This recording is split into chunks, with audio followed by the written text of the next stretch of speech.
What's going on, YouTube? This is SG1 Sports, and you're watching our college football channel. We continue with our 2023 schedule preview and projected record series. The Purdue Boilermakers are up next, the team that won the Big Ten West last year. This is what they did, only 3 losses in the conference. They did lose a couple of games in the postseason, so the 8-6 record, that doesn't look as good as their regular season record, which was 8-4. I picked Purdue to win the Big Ten West last year. Maybe one of the few times I've actually gotten the Big Ten West correct. But the reason why I picked Purdue to win the Big Ten West was because of their schedule. When you have a division like the Big Ten West, and it's probably going to be this way again this year, when it's so wide open, who you play matters, and these schedules matter. And they had the best schedule in the Big Ten West. They didn't play Ohio State. They didn't play Michigan. They didn't play Penn State. And it worked out for them to get to the Big Ten championship. They did play Penn State. I take that back. They didn't play Michigan or Ohio State. They did play Penn State there in the opener, but they didn't play Michigan and Ohio State at least. And had a good season. Had a really good season. Were they the best team in the Big Ten West? I don't think you can necessarily say that. Again, I think that division was wide open, and I really feel like they won it because of their schedule. They were a good team, don't get me wrong, but that kind of flips around this year. So let's look at the 2023 schedule for Purdue, and you can see right away Ohio State, Michigan, both on the schedule this year. So while they had the best schedule in the Big Ten West last year, they have one of, if not the toughest schedules this year. We'll go game by game. They open up on September 2nd against Fresno State at home. Jake Haener will be gone, so that's a game that Purdue probably feels pretty confident, but not a guaranteed win. Virginia Tech next on September 9th on the road. Virginia Tech was not very good last year, and so again, that's a game that's a tough place to play. That's not going to be an easy win, but you feel like Purdue will be the better team. Of course, they've got some roster turnover and new head coach, so it's hard to say for sure how good Purdue will be, but I feel like they'll be a quality team. And then you have Syracuse there on September 16th. They play them again, looking for revenge this year. This time they get them at home. And then on September 23rd, they'll play Wisconsin at home, and then Illinois on September 30th. 2 huge games to get off on the right foot there in the conference. Wisconsin, Illinois. Again, this division I think is wide open. I think these games will be very, very important. And if you can get off to a 2-0 start, take care of business at home, that's going to put Purdue in a position to be in the running at the end of the year. But you lose 1 or 2 of these games, it's going to be tough because, again, look at this schedule.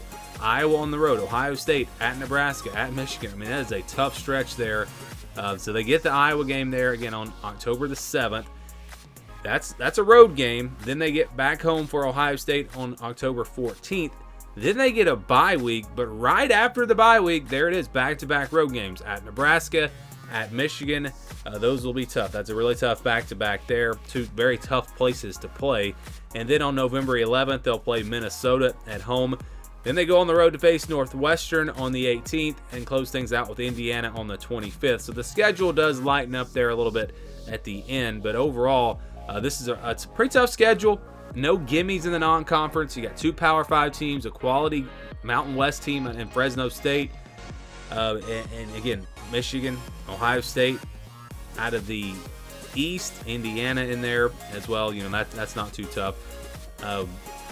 But it's just a tough stretch right there in the middle. Really from Wisconsin to Michigan, maybe even Minnesota, depending on how good they are. That's a grind. I mean, you're talking about, again, Wisconsin, Illinois, Iowa, Ohio State, Nebraska, Michigan, and possibly Minnesota. 7 games in a row. If they can start off 3-0, and if they can win those final 2 games, those 7 games right in the middle, they could potentially lose every single one of them. That's how tough that schedule is. And I don't expect them to lose all those games, but they could just because of that grind. So we'll see how that plays out. But really, again, that is the meat of the schedule right there in the middle of the season for Purdue. So let's get to the projection. This is a scale that we use. If it's a 50-50 game, if it stays in the white, that means it's a game where I think the spread will be less than a touchdown. Under 20, over 80, those are games where I think the spread will be 20 or more points. 20-29, 71-80, those are games where I think the spread will be double digits, 10-19 points. 30-39, 61-70, those are games where I think the spread will be about a touchdown. 6, 7, 8 points in that range. So I don't know if you have any green games, but I think you could put Fresno State probably in the blue. I think they're probably, a 13, 14-point favorite in this game.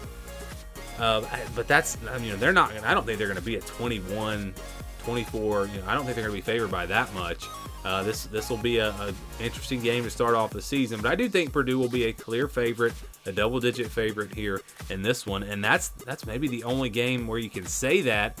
I think Virginia Tech, Northwestern, Indiana, Purdue, a clear favorite in those games, but not by a ton. Maybe by 7 or 8 points. Virginia Tech, again, is a tough place to play. I feel like Purdue, clearly a better team going into this season, but like I said, tough place to play early in the year. That's not going to be one where they're favored by a ton. And then Northwestern on the road and Indiana, rivalry game, conference games. Yes, Purdue, again, should be a clear favorite in those games, but not by a whole lot. Okay, now we go to the other side of this. Michigan, I think they're going to be probably a 21-point underdog here. You look at the game last year, Michigan just got even better. Purdue, maybe not as good as they were last year. The game is on the road. You put all that together, and Purdue is going to be a big-time underdog in this game. Like I said, probably a 24-point underdog, something like that. And then Ohio State, because it's at home, a few more question marks for Ohio State. Not quite as much coming back as Michigan in terms of experience. I think maybe this one's closer to an 18-point spread. So both of them are going to be very tough for Purdue to win. But I wouldn't say they have no chance against Ohio State. Again, games at home, you never know. But they'll be a clear double-digit underdog in that one. And then the rest of the schedule, it's all 50-50 games. And when you average it out, you get a 6-6 projection for Purdue. So we're saying, Fresno State's a win, Michigan is a loss, 65% here for the Purple, 35% for Ohio State, and then 50% for the rest. So a lot of this schedule really falls in that 50-50 category. Again, if you count Fresno State as a win, you count Michigan as a loss, they split everything else. There you go. That's how you get to 6-6. So I think that's a pretty fair projection. The actual number, I believe, was 6.45 wins. So they were extremely close to 7-5 because of it. If it had been a little bit more, I would have rounded it up to 7-5. And I think 7-5 is possible, but again, that schedule is a grind. But if they take care of business against Fresno State, Virginia Tech, Northwestern, Indiana, find a way to win one of those games at home, Syracuse, Wisconsin, Illinois, you're already at 5 wins. Do you really expect this team to lose almost every other game? I mean, you would think that they're going to pull out a couple more wins. So 7-5 seems maybe a little bit more likely for me. But also there are a lot of question marks for Purdue. New coach, new quarterback. What exactly will they look like? Will this be a rebuilding year? Hard to say right now. So I think 6-6 a pretty fair projection. If you were doing an over/under, it would be at 6.5 because again, that's really where that number was. But 6-6 the projection for Purdue in 2023.